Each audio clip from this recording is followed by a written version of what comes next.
Pump up the jams on a suddenly not so casual free Friday. It is Friday, October 27, 2023, CFB Week 9, Knowledge for College, the Shark and the Gun, right here live on Sharky Waters Nation, X, Twitter. Come on over to YouTube, join the chat. Let's chat the top plays. Tons of plays dropping. The Gun with a great looking hat on. Gun's picks. What's going on tonight, brother?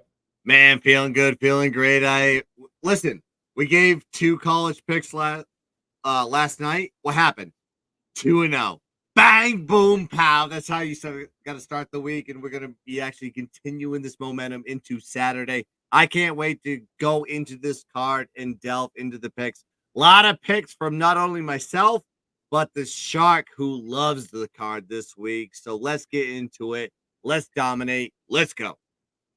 Absolutely not waiting around. High noon tomorrow, October 28th. Saturdays are for sending it. Look no further than Happy Valley, Pennsylvania. The buy hat is engaged. Awful loss last week.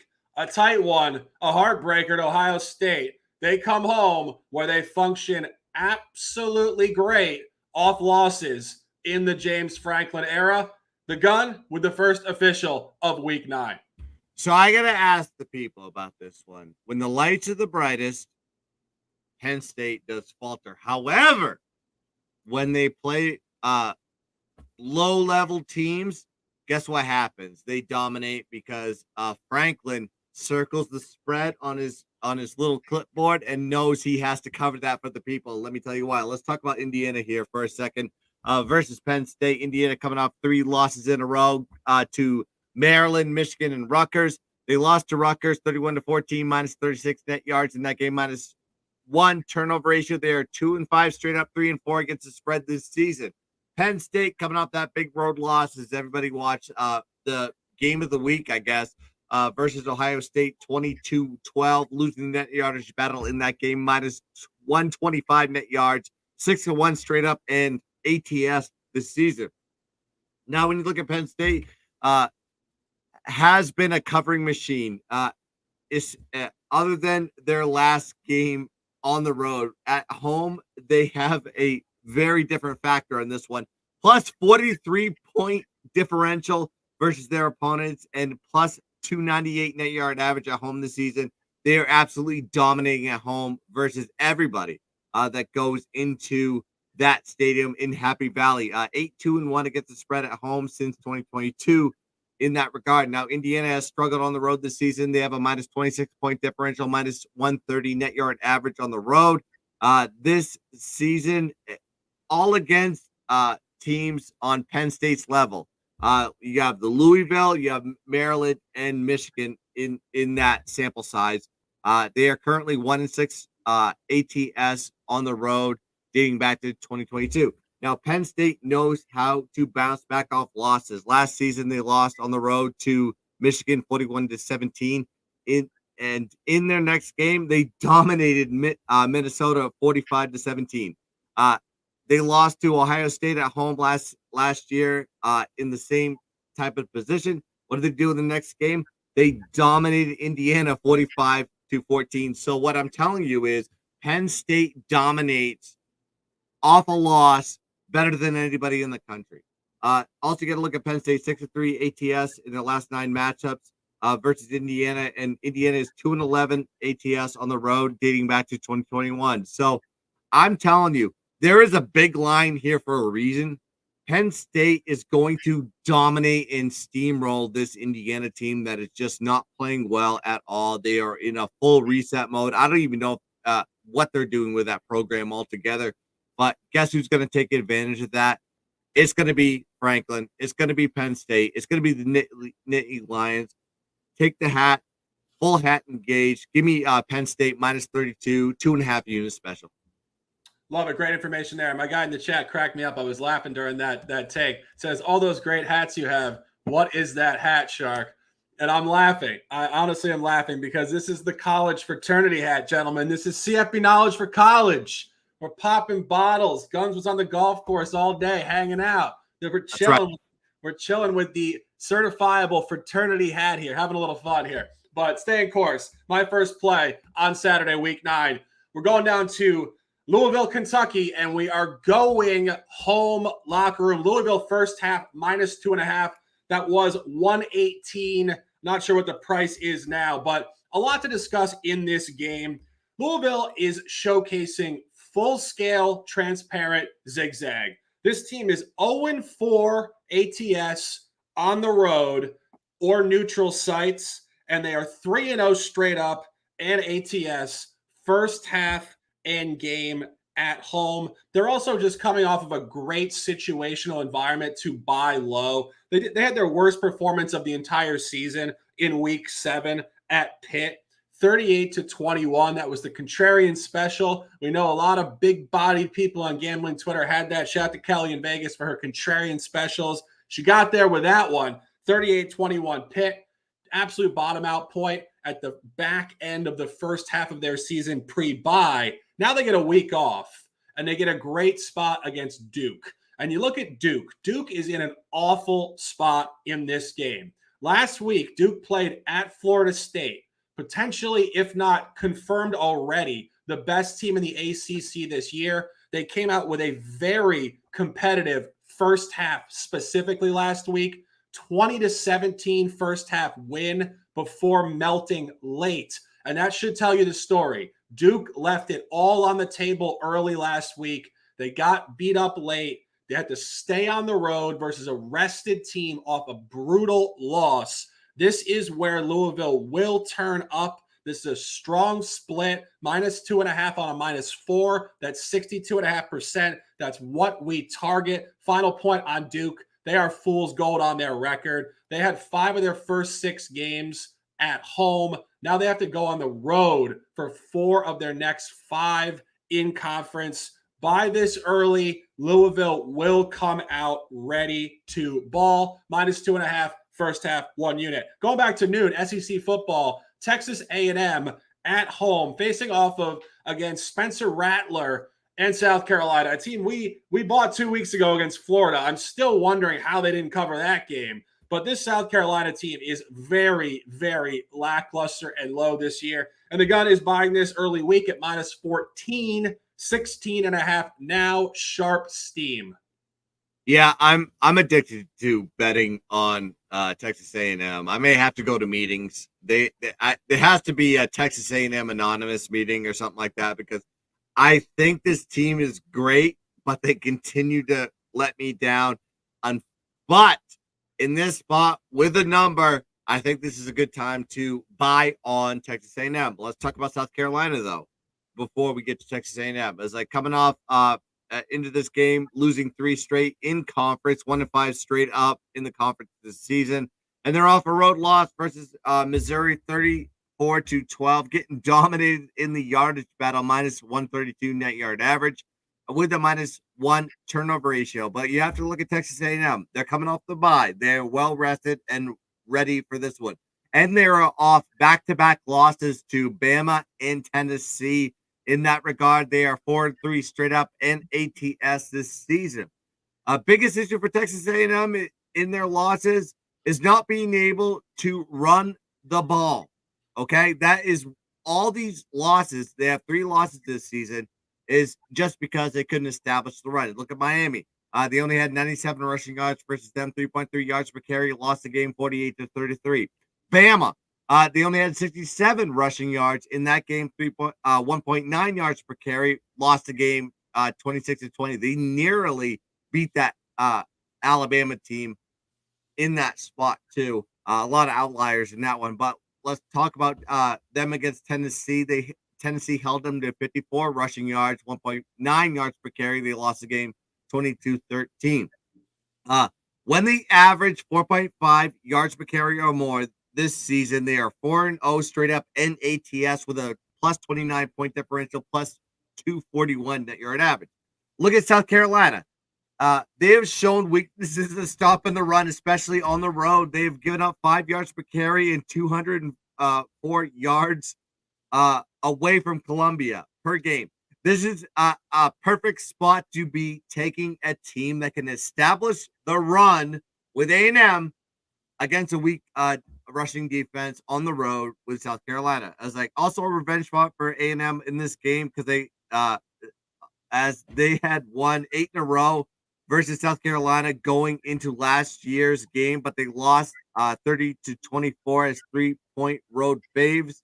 Now you're seeing them here at home sitting tits up at minus 14. That tells a story there. Line correlation altogether. I think this is a get right spot for A&M after 2 back-to-back ranked losses. They are more talented than the South Carolina team, and I think South Carolina is just going to continue to regress as the season develops. So I'm going to be taking A&M here, minus 14, 2-unit special. Love it, buy it, live it, and dominate it. My next play, we're going totals. We got 2 totals in the Sun Belt this week, and they're both really excellent statistical buy lows. You go to this one, Louisiana at the University of Southern Alabama. I posted this on Tuesday at 52, which is where I bought it. It's at 54.5 or 55 or 56 now. And that is just full statistical sharp agreement with what I was seeing early week. And I was going through my notes and my eyes lit up again underneath this gorgeous yellow hat that everybody in the chat seems to be enjoying. But if you go through the situation for South Alabama, this team averages 40 points per game at home. This is an offensive juggernaut. Crucial point, they've had 3 situational matchups this year where Vegas moved the line up from last year's total, and it went over all 3 times. 55-7 against Southern Miss, against ULM, 55-3 against USM. You go into this matchup, it gets even better. Last year in 2022, they played on the road at Louisiana Lafayette. The game was a 20-17 final. The line there was 50, and it was steamed down to 46. So this is the polar opposite. Lower opening line and steam 3.5 points to the under. This is opening 2 points higher, steamed 4 points to the over. And you go to that game that did finish 20-17, 5 turnovers, 2 missed field goals, and a downs at the 4-yard line. Just the perfect recipe to have a ton of yards and a ton of points that should have been scored, not scored. And you go back to last week, Louisiana Lafayette is off a dud themselves at home against Georgia State, 20-17.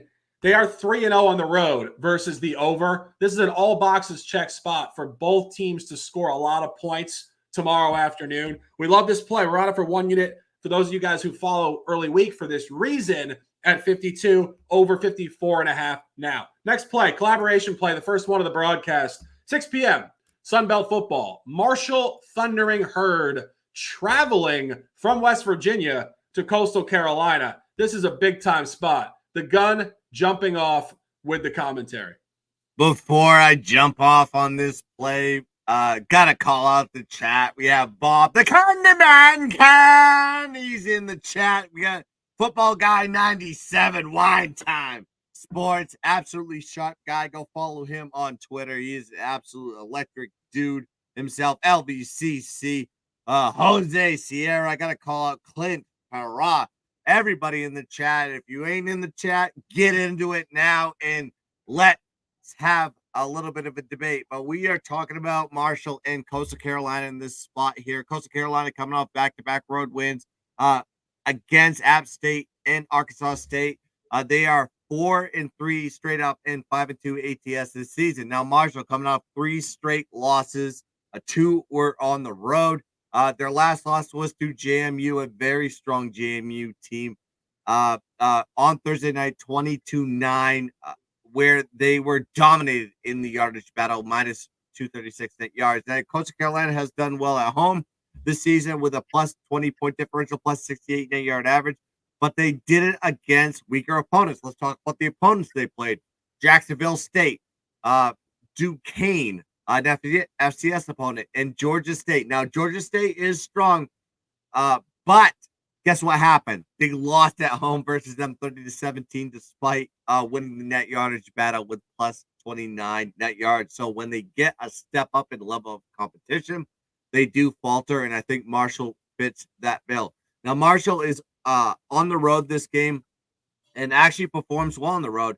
In their 3 games on the road this season versus ECU, NC State, and Georgia State, they put up 423 yards of total offense, and they hold their opponents to 381, which is a plus 41 net yard average.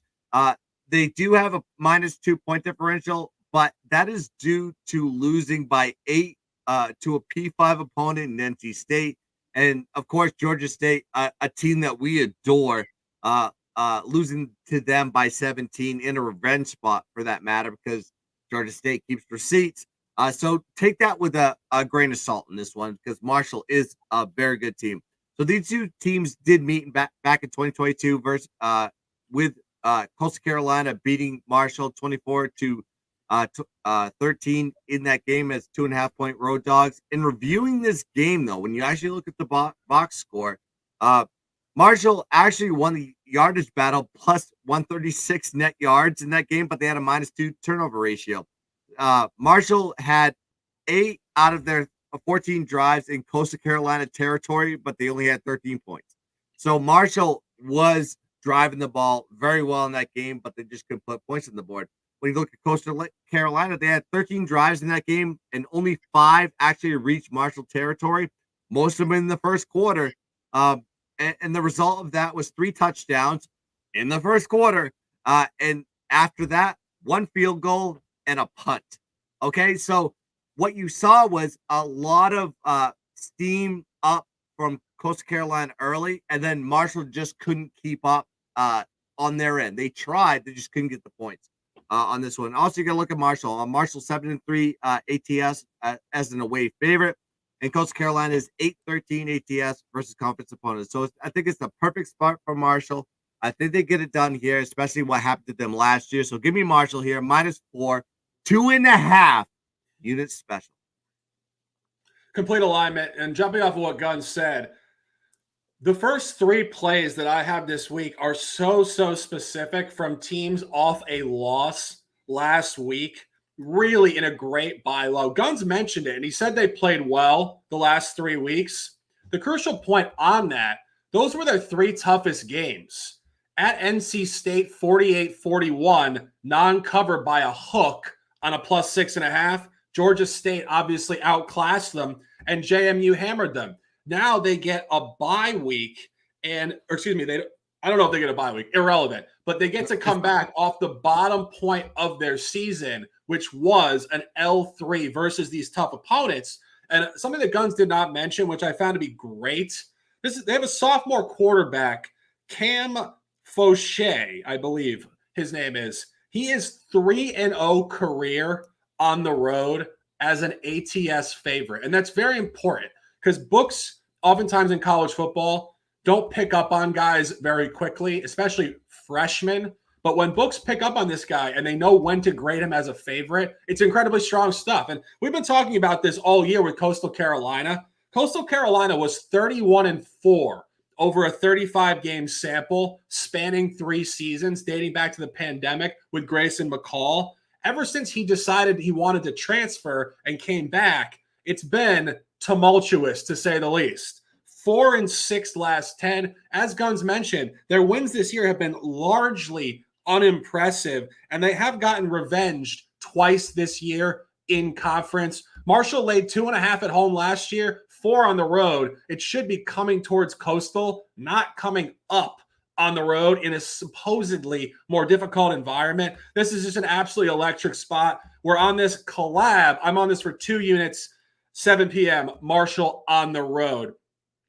Staying course with this conversation, my next play, 7 p.m. as well, Kroger Field, Lexington, Kentucky. We're taking the Wildcats at +3.5, 1 unit official. This is a very similar spot to the Louisville Duke game. You have to look at the opponent. The comments that I made about Duke being in an awful spot, look at Tennessee. I think it's worse than Duke. Last 3 weeks, Tennessee played a great home game against Jimbo Fisher and Texas A&M.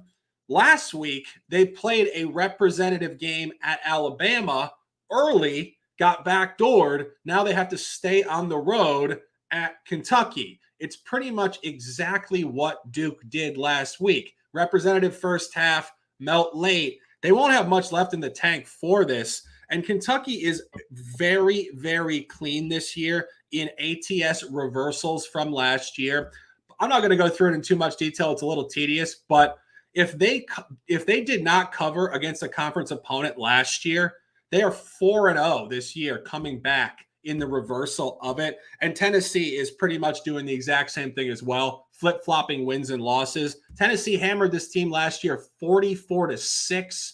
It was pretty much the showcase going towards the NFL game for Hendon Hooker. And the Kentucky quarterback, who I believe is getting a start this week for the Tennessee Titans, was horrendous on the road at Tennessee with 3 picks. This line's all over it. It's incredibly short. It's a revenge game. It's zigzag on both sides. It's a great, great spot for Kentucky coming off of their bye week and 2 consecutive losses. By this one, we see Kentucky winning this game outright tomorrow afternoon. Next play, back to the Sun Belt, 8 p.m. Old Reliable. Who thought we'd be saying that 2 years ago when this team wasn't even in the FBS? But here they are, and they're a juggernaut. James Madison Dukes at home in Harrisonburg.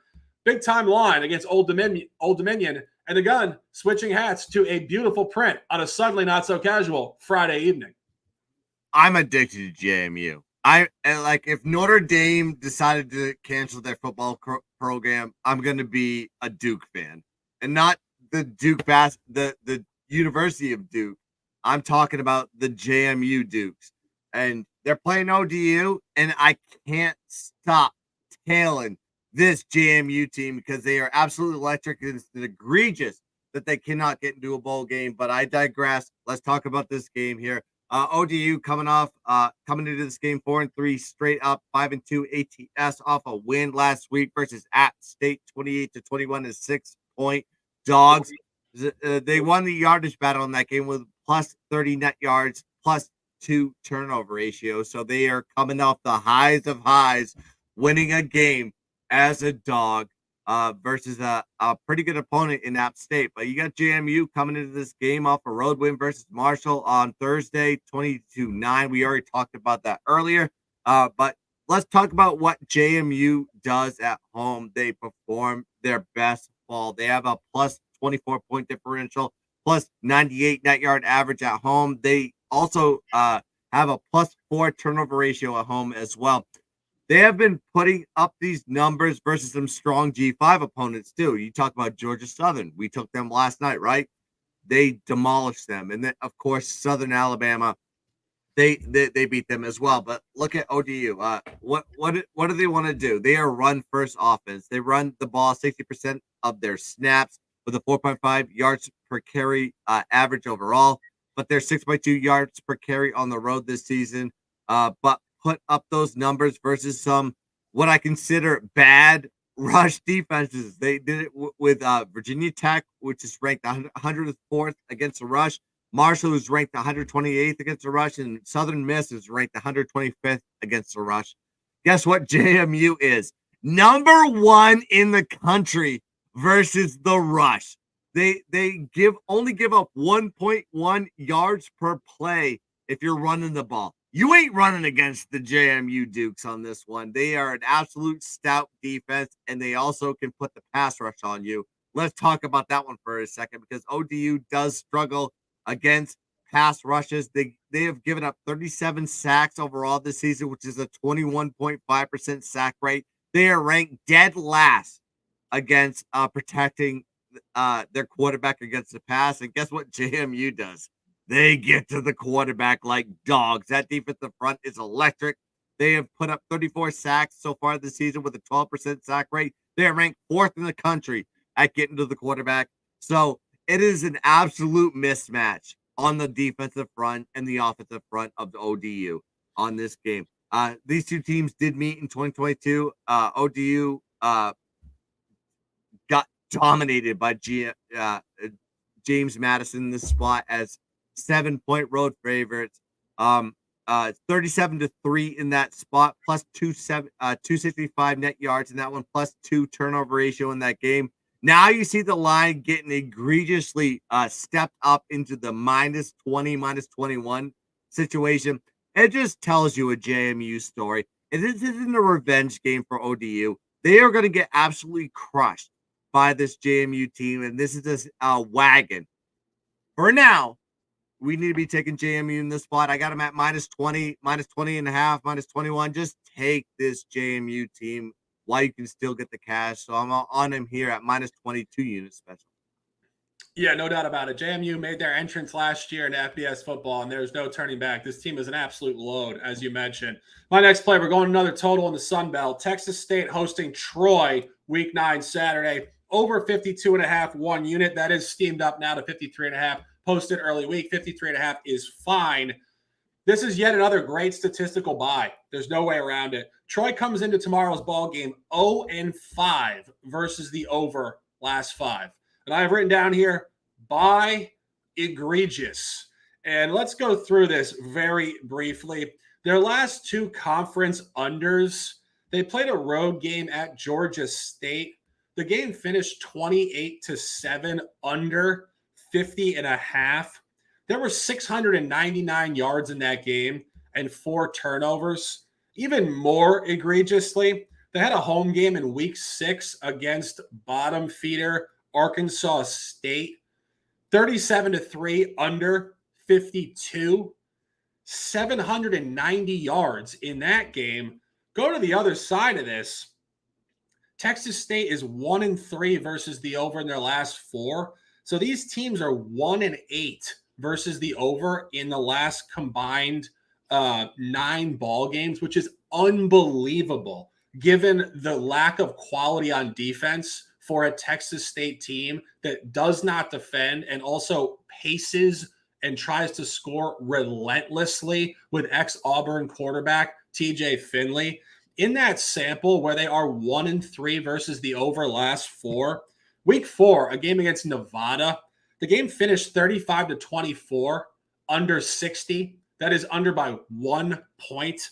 927 total yards. Week 6 at Louisiana, 34-30, under 67.5. Again, under by the smallest of margin. 953 total yards. Week 7 against ULM at home, under 64.5, 21-20, their lowest output of the season.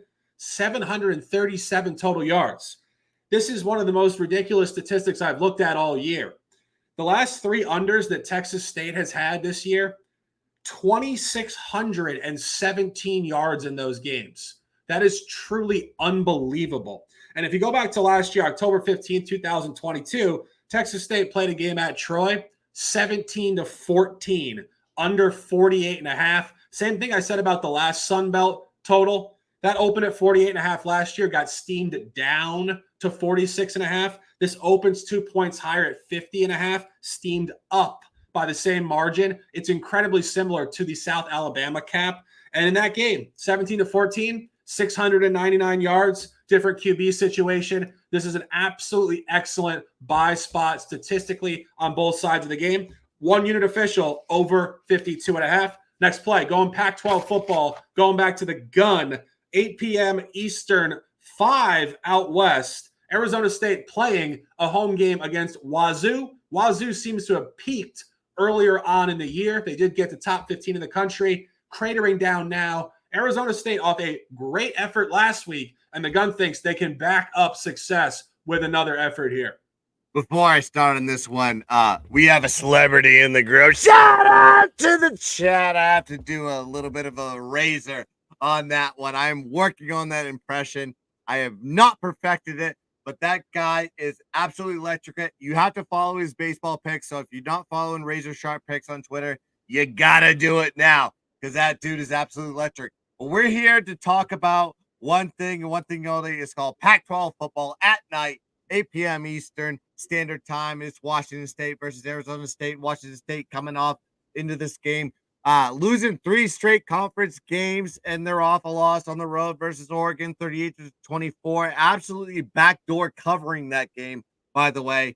So if you had Oregon, my apologies on this one, but I didn't take that pick at all because I knew the backdoor was coming on that one. 4-3 straight up and ATS this season for Washington State. But you have Arizona State on a 6-game losing streak and off a tough loss versus Washington, a team that they've normally owned in historical fashion, 15-7, despite winning the net yardage battle in that one, plus 53 net yards in that game. They are 1-6 straight up, 3-3-1 ATS in this spot. So you're asking yourself, why are you taking this egregious team in Arizona State at 1-6 straight up? Because they are covering monsters. And I want to get to that in a second, but let's talk about Washington State. But they're a poor run team. 2-9, 2.9 yards per carry. But this is a pass first offense. They average 351 yards per game passing with 8.3 yards per attempt. They're 33rd in the country in that regard. But Arizona State holds their opponents to 225 yards per game passing with a 6.4 yards per attempt average. That's ranked 25th in the country. So they have a very sneaky good defense, and nobody knows about them because their offense is so egregious. So this Arizona defense holds their opponents to 92 yards below their opponent's season average. That's ranked 11th in the country. They have one of the best defenses in the country, but they're 1-6 straight up. This team needs to be back because they are underrated altogether as far as a betting perspective is concerned. So you have Arizona State's offense. I said they're not great. Okay. They should perform well versus Washington State's defense, however, because Washington State's defense allows 437 yards per game to their opponents, 4.7 yards per carry on the ground, 276 yards per game passing. Washington State's allowed 7.5 yards per attempt in the passing game to their opponents, which is ranked 70th in the country. So there may be an opportunity for the offense to actually produce something, and then you just rely on the defense for the rest. Double revenge spot in the spot for Arizona State in this spot. They lost to Washington State in 2021, 37-21 as 16-point favorites. That was an old Arizona State team, but 2022 they lost 28-18 as 9.5-point dogs. Now you're seeing the line sitting here at 6. Home team in this spot, 92 ATS in this matchup dating back to 2009. Arizona State is 4-0 ATS versus conference opponents this year. All boxes checked in this situation. I think the Arizona State defense is underrated. I think it needs to be established here that we need to be back in this Arizona State team, regardless of the fucking egregiousness of this offense. So give me our Arizona State here on the +6, 2.5 unit special. Next play, another first half play. ACC football, 8 o'clock, Atlanta, Georgia. Taking UNC in the first half at -6.5, 1 unit. This is just great stuff. It's not highly complicated. UNC is coming in here off an absolutely inexplicable loss last week as a significant favorite versus the University of Virginia, who is one of the worst teams this year in ACC football. It's an imminent bounce back. And you guys know, I've talked about this extensively. The bounce back has become the sexiest, almost square narrative now within sharper circles. But this applies to this spot directly. Not only that, it's better than just last week's game. UNC has played 4 of their last 5 games at home.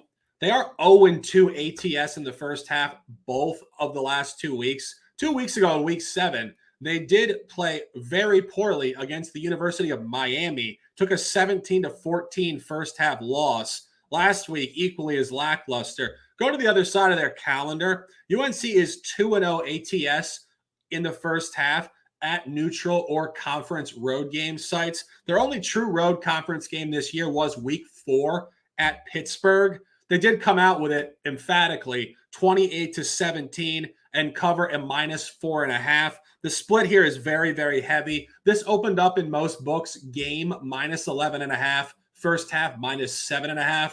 That is 65.2%. That is one of the heaviest first half splits of the week. This is where UNC will bounce back. Final point of the game. Georgia Tech is far better on the road. Georgia Tech is 3-1 ATS on the road or neutral. They're very poor at home. Their last 2 home games, outright loss. Came out flat against Bowling Green out of the MAC.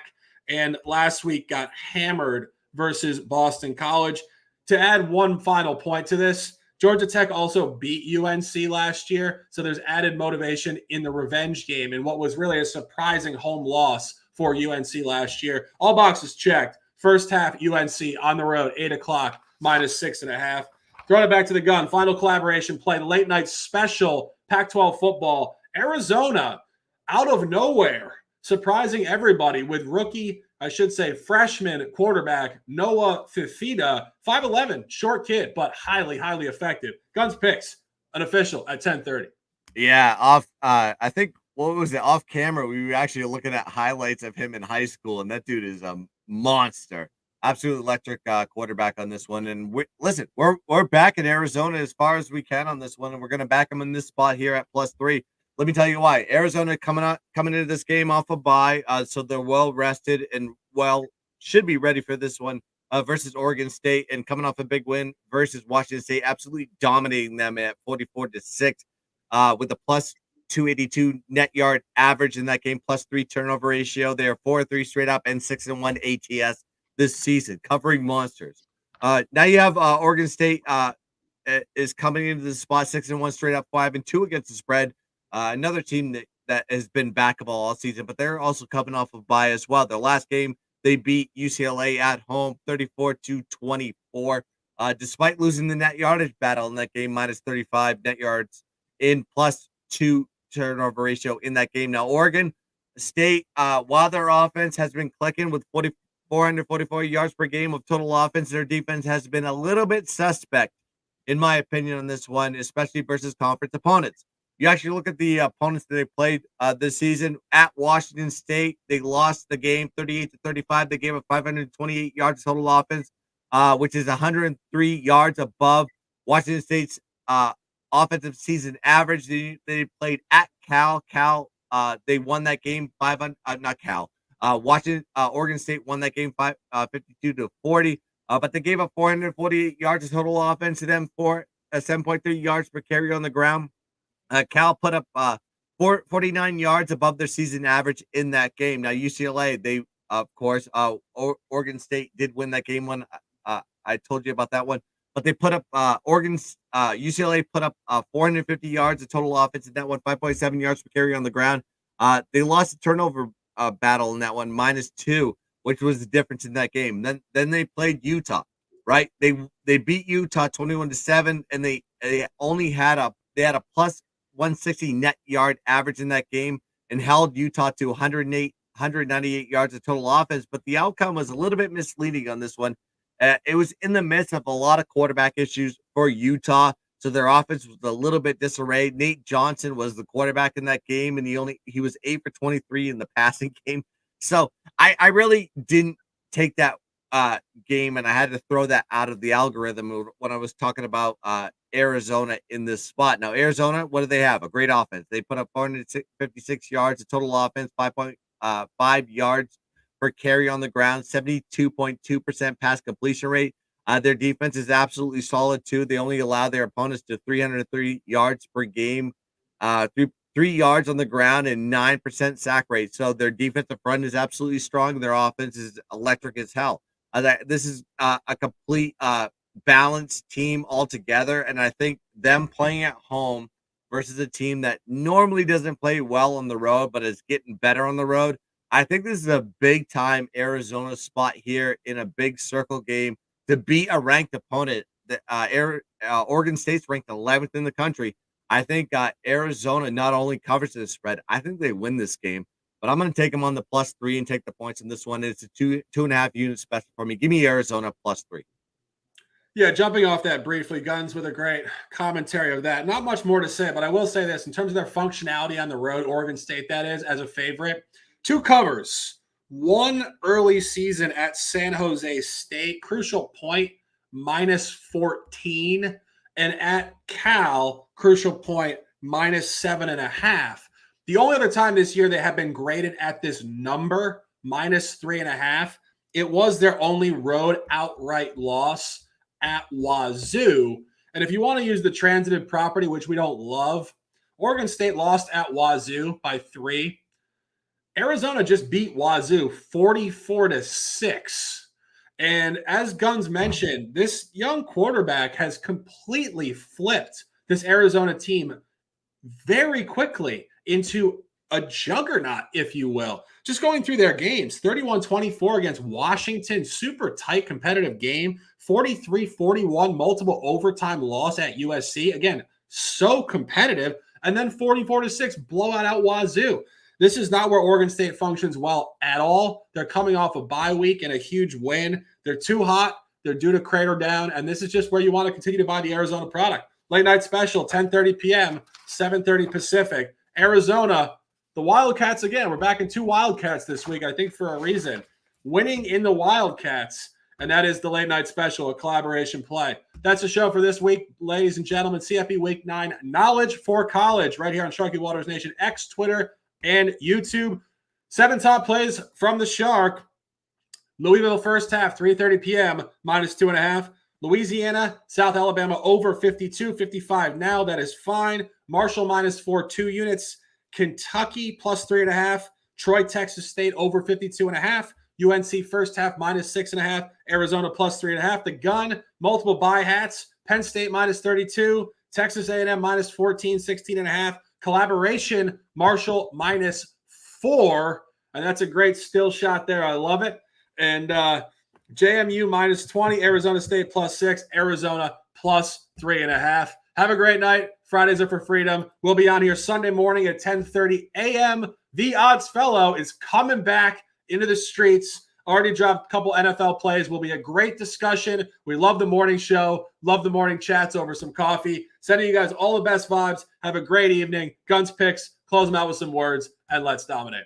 Yeah, listen, I'm going to give 3 to 4 more plays tomorrow, but you have to join me on Saturday morning at 10 a.m. And guess who's going to be joining me? It's going to be, we got a crew now. We have Connor Picks. We have Mikey M. They call him the Pimp Slap. We have energy through the board. You don't even need coffee because we give you the caffeine that you need to get you through this Saturday slate. So please join me at 10 a.m. Tomorrow, Saturday mornings with Guns Picks and just talk college football. Listen, bring the picks, bring the questions, bring everything. This is a chat-oriented show. So I appreciate everybody that's been joining us here. And make sure you like and subscribe to the Shark Boys Nation channel. We are growing exponentially as the sports are starting to come back. We got NBA. We'll have college basketball here coming soon in November. And it's going to be an electric time for this channel, the sharpest shit on the planet. So let's dominate the board. Let's cash some tickets. And as always, let's keep dancing. Bye.